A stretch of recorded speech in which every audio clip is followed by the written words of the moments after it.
Good afternoon, everyone, and welcome, welcome, welcome. It is Tuesday, it is 3 p.m. ET, and we are so thrilled that you have found us here on Crime Time on A Mighty Blaze. I'm your host, Hank Phillippi Ryan, the USA Today bestselling author of 16 going on 17 novels of suspense. My current novel is One Wrong Word, which is out in paperback now, additionally to hardcover. And my new book comes out in September. It is called All This Could Be Yours, about a debut author with a surprise best-selling novel who goes on a glamorous book tour only to discover that someone is out to ruin her career and destroy the family she's left back home.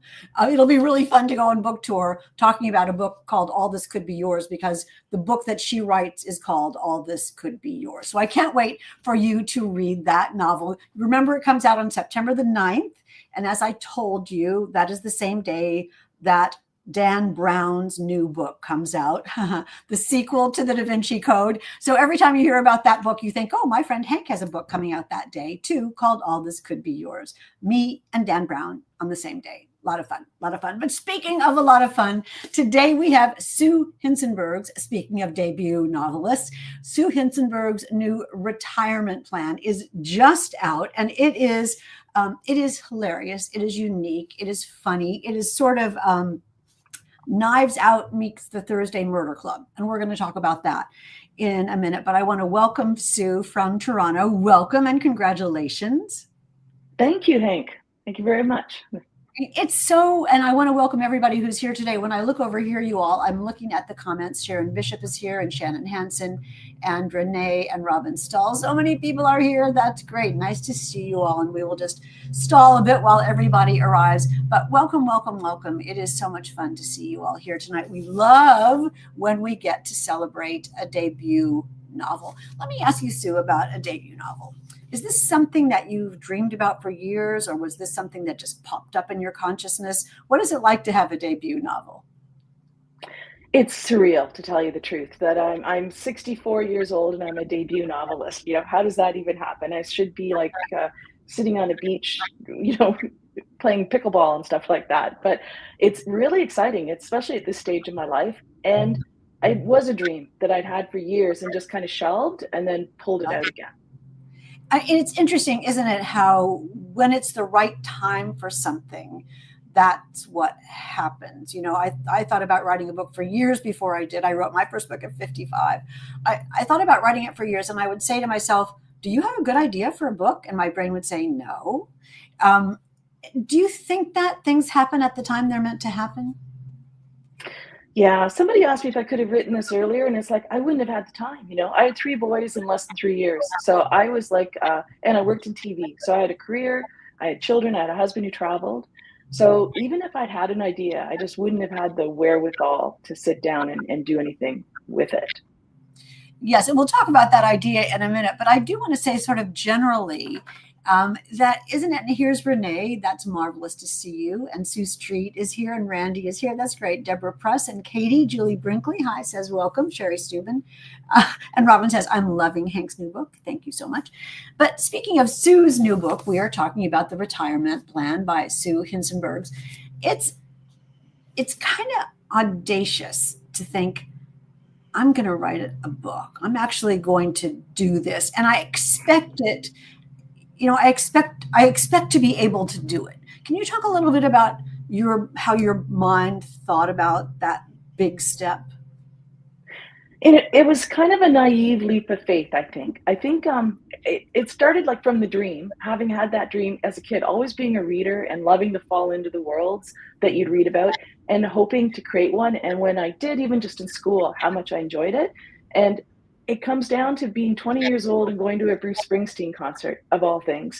And if you've ever seen Springsteen, you know what he's like. He's a very invigorating man. And he talked at that time a lot about dreams, having them and not giving up on them. 20 years old in this concert. I only went because I had free tickets. I didn't even know who he was really, but he had me all inspired. And he made me promise to myself, like, I'm not going to give up on my dream. I want to write a book, and I'm going to one day. And I closed my eyes and I promised Bruce and 20-year-old me one day I'd write a book. And then I had all those, had the boys, the dogs, the mortgage and everything, not a chance of getting around to it. But Springsteen doesn't go away. He's on Broadway. He's touring again. He's releasing another album. And every time I read about him or see him, I think I remember my promise. So I kind of dusted off a little bit, but I couldn't do anything about it. I kept putting it back on the shelf. And then I came to the realization, I was approaching 60. And it's like, if not now, when? But it's interesting, isn't it, that some people would have thought, well, I'm approaching 60 and I made a decision not to do this and now it's too late. The idea that you decided, I have a whole nother chapter of my life to go. What do you think about that? Yeah, it's funny. It's not even as much as that it was another chapter. It's that I wasn't finished with that one. I wasn't finished with that. I still owed 20-year-old me something. And I had to, and Bruce, of course, and I had to go back to that. I couldn't close out if I hadn't at least given it a try. And when I sat down and I opened up the Word doc, I hadn't read as much about getting published then as I did now, but I still knew the odds were against me. Like I knew, now I know even better the statistics, right? The chances of finishing a book, which I didn't realize people just often start but don't finish. But doing that and then getting published, I didn't realize it was quite as big a journey as it ended up being.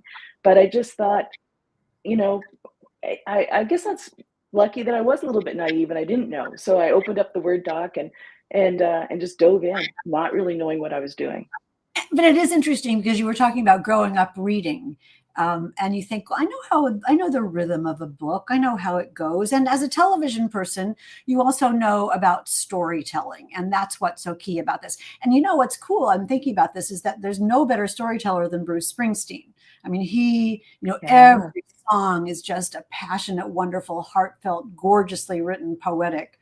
I love Bruce Springsteen too. I have to say, everywhere. Anyway, welcome to you all. If you are new to Crime Time, you have picked a perfect day to come. We are talking about The Retirement Plan, the debut novel by Sue Hincenbergs. It is hilarious, and we'll talk about more of that in a minute. You know that A Mighty Blaze was started at the beginning of the pandemic by the wonderful powerhouse team of Jenna Blum and Caroline Levitt to keep us reading, keep us talking about books, to keep us in the book community. And we here at Crime Time are so thrilled to see all of you here today. So many people are coming today. Sherry Steuben and Katie Crutchfield and Vicki Gregory and Denise Oragato is here. So have I said your name?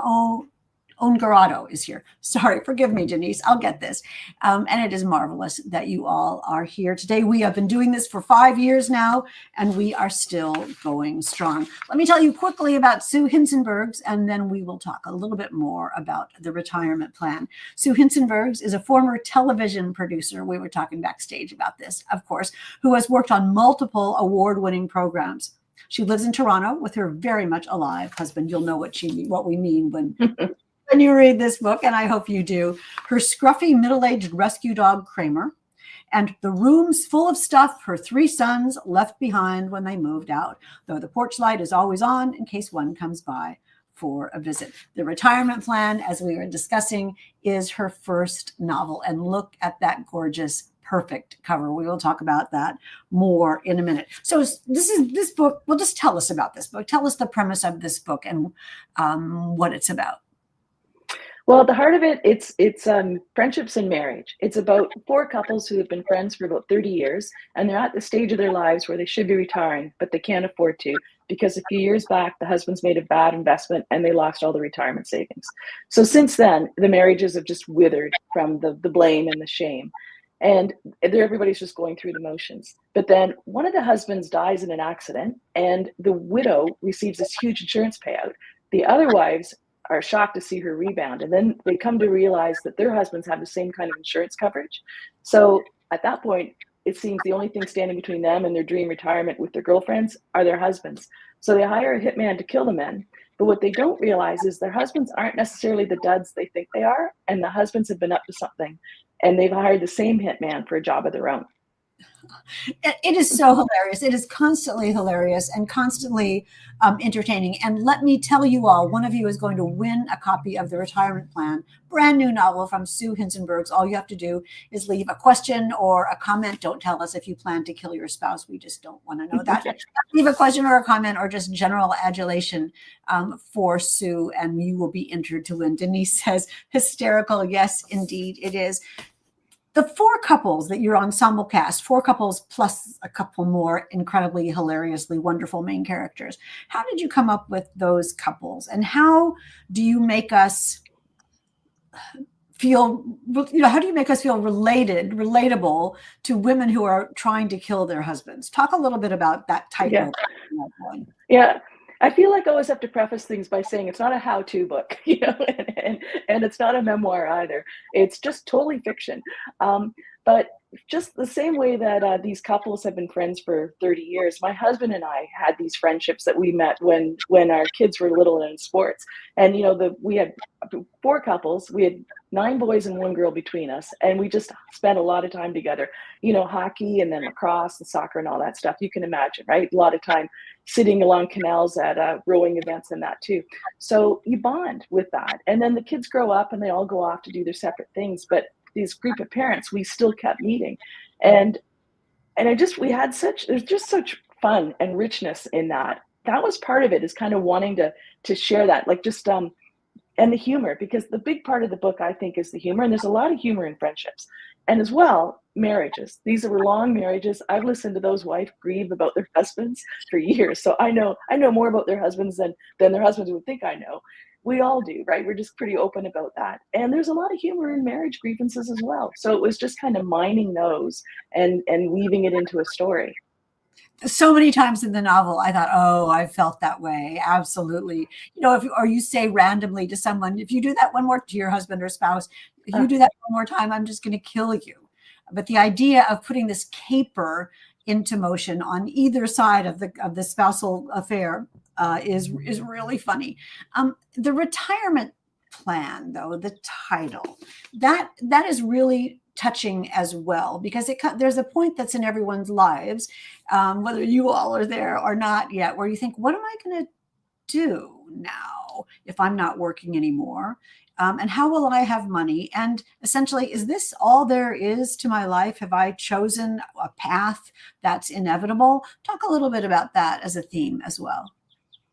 Yeah, it's funny too, because the novel parallels my life in a sense. Because as I talked about the Bruce Springsteen dream, and then realizing, like, if not now, when, that was prompted by me being asked by somebody at a funeral, actually. Someone just said to me, when are you retiring?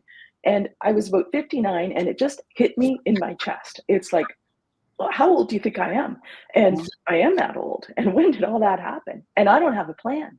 Then my husband and I, we were just, going along, approaching our 60s. In our friend group, we had friends who were totally planned. They were starting to downsize already. One of my friends was filling a box every week and having her husband taken to the Goodwill, all in the effort of moving towards getting a condo and living where they wanted to live. We didn't have that kind of plan. And in thinking about all this, I was thinking, well, what about the people who don't realize, like, it sneaks up on them? They don't have the money that they need, or they don't have the spouse that they'd like to have. And what kind of things could they do aside from winning the lottery, to come into the kind of money they need to comfortably retire? And I thought, it's crime. They have to turn to crime. And that's what the characters, they're outside the box problem solvers in this book. Exactly. As you're saying, The Retirement Plan by Sue Hincenbergs, outside the box problem solvers. But the husbands and the wives are solving their problems each in a different way. Let's talk about the wives initially. Tell us who they are, and how did you make us love them so much? They're Pam, Nancy, Marlene, and Shalisa. And they have a bond that they've been friends for years. They snipe at each other, but they love each other. They realize they've let each other down a little bit too.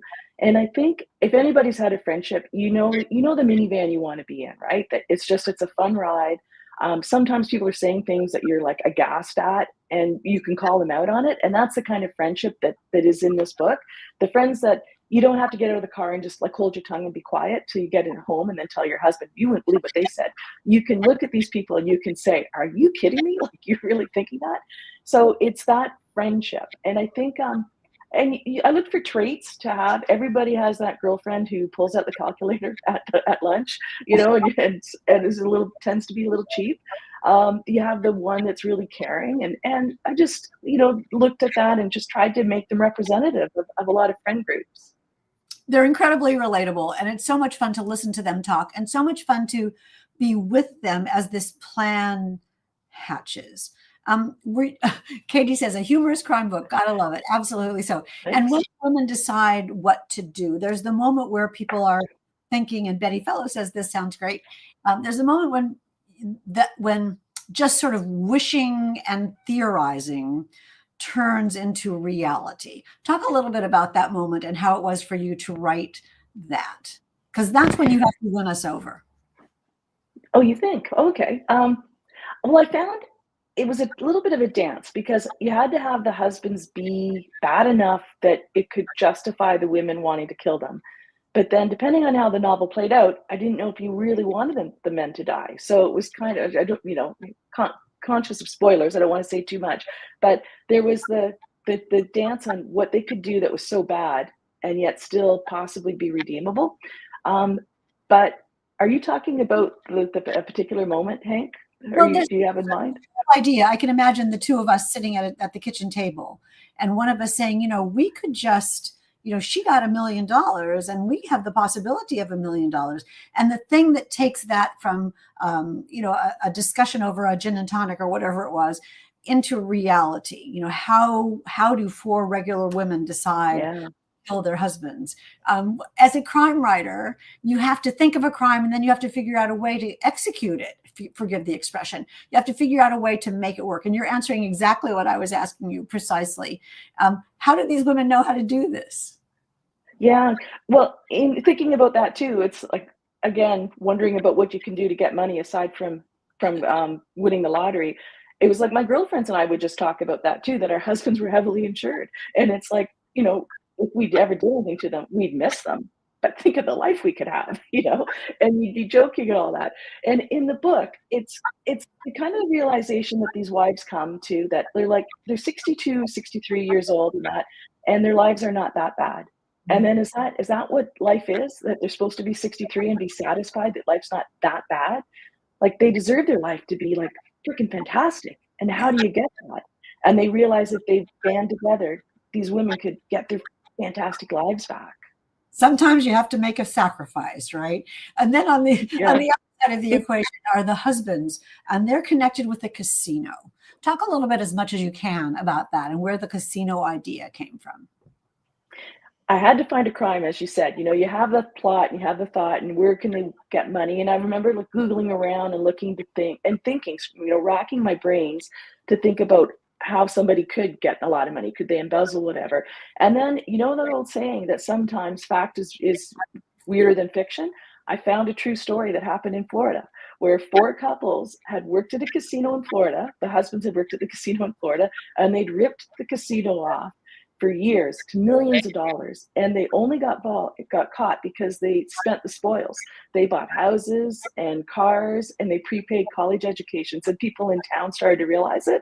So that exposed them. And knowing that it could be done, I looked at everything I could about exactly how they did it, and replicated it. I read every news article, saw every news piece, and the crime. It's funny because somebody early on said to me, "Oh, that crime would never happen," and it's like, yeah, it did. And I sent them the link. Like, it's exactly like it happened.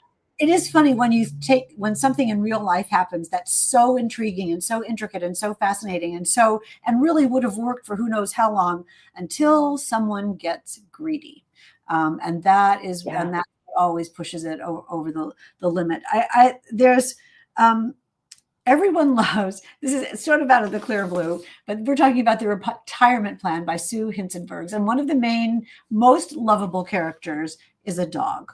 Can you talk a little bit about the dog and where Elmer came from? Yeah, and actually he's there. You can see him there. He's in the inside cover artwork. So he's actually my dog, and he's lying right here beside me.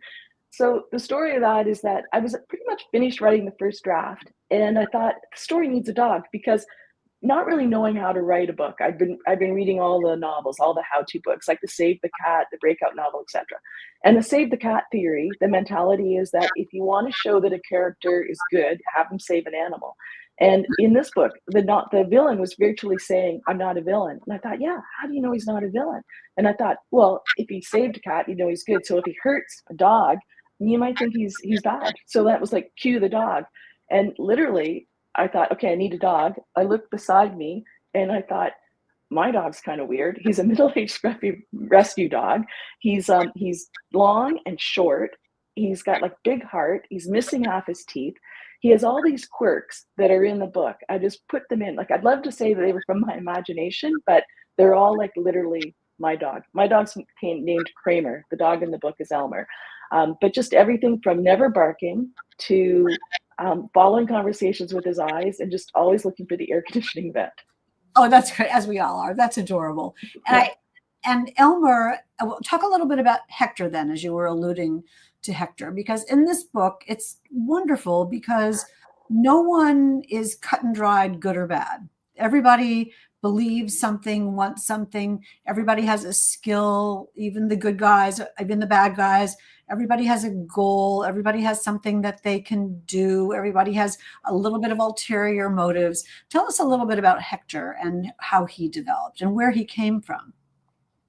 Yeah, my favorite genre in anything, in books and movies, everything is like bad people doing bad things to other bad people, or maybe they're not so bad. It's that question. I love those twists and turns, like the Coen brothers and Quentin Tarantino, Elmer Leonard. That's what I just really dive into. And knowing that, and that these women needed a hitman, I feel like I'm revealing I have no imagination at all because the hitman was my husband's barber. Not that my husband's barber was actually a hitman, but years ago my husband came home one day, yeah, and he said, "So there's a new barber, and you should see him. He's just scary. He was very mysterious. He had these piercing eyes. He was muscular, good looking." And my husband said that, yeah, he was sharpening the straight razor. You can imagine that. And then he looked in the mirror, and he said he had this like 1,000-mile stare, or the 100-mile stare. Like his eyes were just like. And my husband said the skin went up on the back of his neck, or the hair went up on the back of his neck, and he just thought, what has he seen and where has he been? And then he turned towards my husband with the straight razor. So then he came home and told me about it. And then subsequently, I took my sons to see that barber because that's where we went for their haircuts. And I thought, I see what he means about this guy. And I thought if I ever needed something, like, something to be done or whatever, I thought I think I would go to this guy. And that was probably like 20 years ago, but it just stuck in there, and he's retired now, he's moved away, but we talked about him a lot. Ever had those same friends that I talked about earlier? We all went to the same barber, and we all had lots of discussions about this guy. Does he know he's in the book? No, no, I don't think so. I I'd think love people in the neighborhood kind of do now. I've told people in the neighborhood, then they know. But like I said, he's disappeared. was disappeared. Oh, that's so interesting. Yeah, Really? He disappeared? yeah. Not with under questionable circumstances. He's probably just maybe he's moved to Florida. Maybe that you know of. That you know of. Yes, that's right. Because you had a long career in television, in all aspects of television, and you have to be a storyteller in television. And when you turned to writing the retirement plan, and you had to make up a story, which is something that you've never done in television, is to make up a story, which is difficult. How did you jump that hurdle between only absolute facts and only absolute truth, which is what you did in television, to just making stuff up? How did you do that? Was that a hurdle for you? Not really, because even when you're in news, or I worked for many years in morning television, so I was always looking for the good stories that people would want to know. Not necessarily the breaking news. I did chase a lot of breaking news as well, but my favorite was to find a little article in the back of a newspaper or a tweet or something, and then grab that person on and have them on and tell their story. So I always knew in those circumstances how I hoped a story would play out. And as you're talking to somebody and you're pre-interviewing them, you're hoping that you're right about stuff. So you know how to tell a good story anyway. But from that as well, I think the correlation between TV and the book is that in TV, you just don't have much attention to keep anybody. You've got to like grab them right away. You've got to be aware that they can turn the channel or head out the door at any moment. So you really are conscious of people's time that they give you, and you don't want to take advantage of it. So it was the same thing with writing the book. The comments I hear about the book is that it's like pretty fast paced. And I think that's consciously because I don't know how much time I have with anybody. And nobody's going to indulge me and just read for the heck of reading a book. They want to be entertained. So same as you entertain them on TV, you got to entertain them on the page.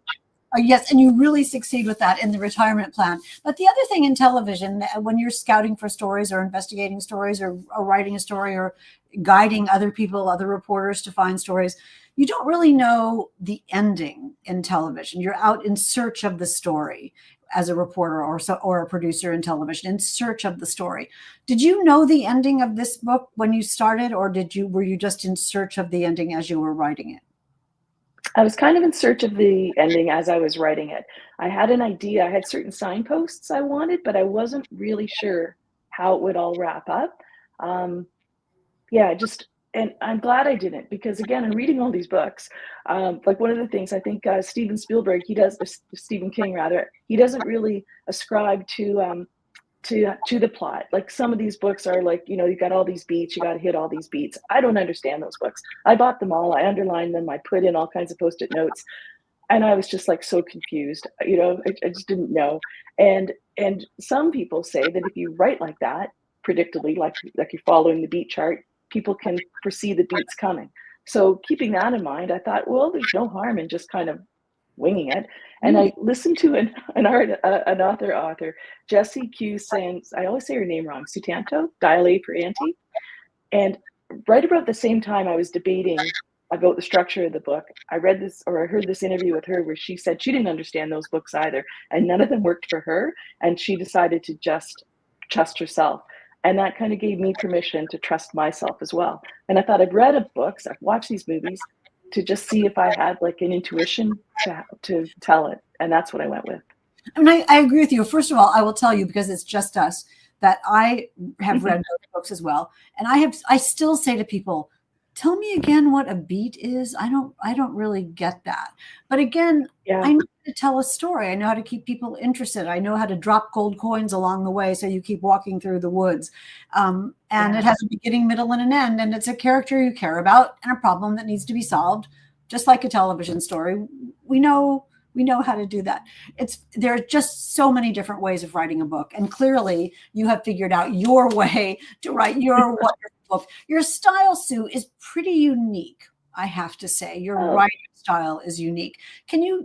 How would you describe it?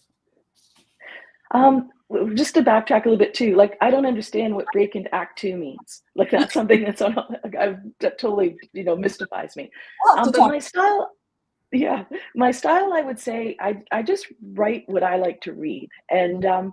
And it's quick. It's coming from years of working in TV where you only had like literally this much space. Like your script was very, very concise, and you would cut away words. So you'd have a lot to say, and you try to almost sneak the words past the host or the anchor. So, you have the ideas, so you just cut out every extraneous word. So I think I write like that too. I didn't even realize that had been a good training ground until I had very few line edits in the book. And I think it came from that because I edited myself like to death. And then I like the fast pace. As I was writing it, I would just go for a walk with my dog, and I think, okay, I finished that chapter. What would I want to read next? Like what's the reader need to have this? And funny, when we were in the back room the other night, one of the other writers that you had as a guest said the same thing, that they approach the book when they were doing this kind of thing and think about what should come next. What does the reader want next? And that was reinforcing to me too. I thought, okay, that's not a bad strategy.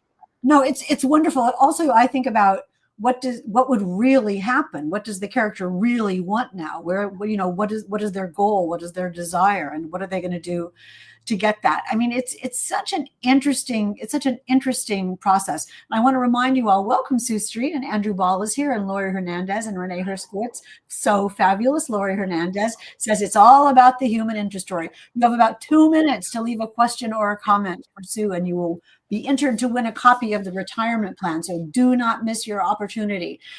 Let me ask you about this cover, and also the amazing inside cover, which is extraordinary and irresistible. When you first saw this, what did you think? It wasn't at all what I expected. Oh. So the book was sold. Yeah, it was sold into the UK, the US, and Canada. And those three teams worked together pretty much in editing it and in providing the cover. This cover was originated from the UK, and they hired this artist, Camila Pinheiro from Brazil, to do this. And I think the instructions were kind of like a White Lotus type feel. And I pictured a glass, because margaritas figure pretty prominently in the book, and I thought there'd be something with that. The wives weren't exactly as they are in here. Like, they weren't what I visioned. They were sleeker and slimmer, you know, than the women I had. And they also have the men. They did an artwork for the husbands, yeah, in the back. So, but I love the style of it. I thought it was really impactful. The design off the top, I really liked. I thought, like, with the glass, I love that. And the I knife. love the font. Yeah, and the knife. It I was mean, my agent's idea to make this the eye a knife, which I thought was pretty clever. And happily for me, they kept the same title, the same cover, through the Canada and the United States and the UK. And actually, you can just see here, there's the Czechoslovakia cover. And what did you think when you saw that? Pardon me? What did you think when you saw that? Your first Yeah, I thought that was pretty cool too, because even to see, you can just see there's the Italian cover, which is much different. Yeah, that's amazing. So, you know, it's wonderful. And the thing about this cover is that you completely know what this is about instantly, and you know the kind of book you're getting instantly when you see this. Congratulations, Sue. This is quite a success, and your reviews have been absolutely stellar. And you are such an inspiration about how it is never too late to follow your dreams. Did you email or write to Bruce about it? I haven't yet. He's over in the UK right now. I do have a friend who knows him, who's had dinner with him and that. And I asked him if I got him a book, because the acknowledgements start with, first of all, I have to thank Bruce Springsteen. So I said, would he give him a book? And he said, no promises, but he'd try. Well, you know he'll love it, and he's going to call you. I know he's going to. You have to let us know right away when you get a call from Bruce Springsteen. That would be, I would faint. I would faint dead away if that happened. Oh, yeah. Let's go ahead. What would you do if he called you? You'd probably you think somebody's pranking you, but I'd be really thrilled. Yeah. I mean, I'm sure. I mean, he seems like a really good guy who would be authentically touched by this. I mean, I think that's wonderful. I think so, because, you know, thinking back to that night and those concerts, right? It was dreams, and he's living proof, like, not to give up on dreams. Exactly. And so are you. Let's take a couple of questions from the audience, and we'll see who wins then in a minute. We'll see who wins as we see the Wheel of Fun. Julie says, who was the easiest character to voice? Who was the hardest to flesh out? Julie, that's a great question. It is. I think it would be Pam, because Pam's very similar to me in that, you know, she's the one of a friend group. She had the same grievances with her husband, in that he left his shoes in the hall, that type of thing. But she loved her friends, she loved her dog, so I felt very comfortable in that voice. The hardest was probably the hitman, being El Salvadorian and a former gang member. That took a lot more research, but it was easy once I found that he had a real heart and humanity. Then I really enjoyed writing him. That's great. I mean, I laughed out loud about the shoes in the hall. I have to say, how many times have I tripped over Jonathan's shoes in the hall? And then I think, just as she thinks, I think I would miss this if it were gone. You know, I'm happy to have somebody's shoes to trip over. So anyway, who else has a question? Yeah. How did you Oh, good idea, Renee. How did you celebrate finishing your debut novel? I think champagne. for one thing. It seems, and I'd learned along the journey that you have to celebrate like every step because you just don't know if there's going to be a next one. So it was like celebrating when I got a request for a call with an agent, celebrating. We've had a lot of champagne and not always expensive ones too, but celebrating when I signed with an agent, celebrating when the book sold, when the movie sold. And then when it came out for publication, we had a big launch party with family and friends for that. You just buried the lead there, Sue, with when celebrating when the movie sold. Can you just rewind to that a little bit and tell us about what happened? Oh, that was like dream come true territory as well, because this was right around the time the book was selling. It just gone, it was just out to on submission to publishers, and my agent put it in touch with a big Hollywood agency, WME, and they took it on and they sold it within a couple weeks. So I will say that I sent, like in the book, it says, and this is not a spoiler, but it's the women talk about who they want to play themselves if they were ever in a movie. It was kind of like a tongue-in-cheek conversation. And the Pam says that she'd want Jamie Lee Curtis. So I did write Jamie Lee Curtis a note, and I love saying this sentence. I had my agent send Jamie Lee Curtis's people a personal note, but basically trying to say, like, would you want to produce the book? And it came back that they weren't in a position to produce that, but that she said, if it ever comes to being made, let me know. So we'll see. That's, you just, the world works in mysterious ways. Yeah. And these stories are wonderful. Let's take one more question if we have time. Is there a book tour planned for the States? Says Andrew Ball. Welcome, Andrew. Not really, because apparently there's no big draw for debut authors. So you have to have a few books, or like 15 or so, like Hank has, to have people come out and see you. So no. If you follow my Instagram, you'll see that, which is just my last name, Hincenbergs. My husband and I did hit up about 20 bookstores in the States, but that was just on our own initiative on the way home, just to talk from Florida, between Florida and Toronto, just talking to people about the book. But that was just a very informal thing. I'll stop at a lot of stores. I'll stop at a bookstore any day, but no planned tour. And isn't it fun to see your book in a bookstore? What did you think the first time that happened? Oh yeah, it was great. Well, first you go through and it's like, you're hoping it's on a table out front, and then you're hoping, where is it?